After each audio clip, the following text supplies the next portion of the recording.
Hello everyone, welcome back to Tutorial Millennial channel. In this video, I'm going to show you how to add hearts background effect on Capcut apps. Let's get started. First, open your Capcut and then click a new project. Add the video that you want to edit, this one. And in here, you can click on the effect at the bottom, this one. Click on it. And in here you can click on body effect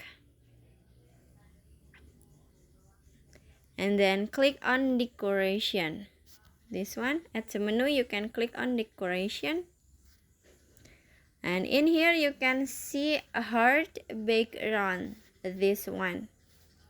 Click on it, please waiting.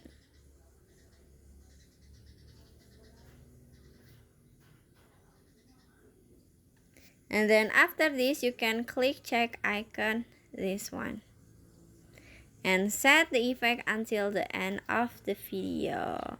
And in here you can adjust the effect, so just click on the adjust at the bottom. You can adjust for the size like this, and then for the color, for the speed, for the background animation, and then for the intensity. And after this you can click check icon at the bottom. Finish. So that's how to add a heart background effect on Capcut apps. I hope you found this video to be helpful. If you enjoy with the content, please consider like, comment, and subscribe down below. Happy editing guys. Bye bye.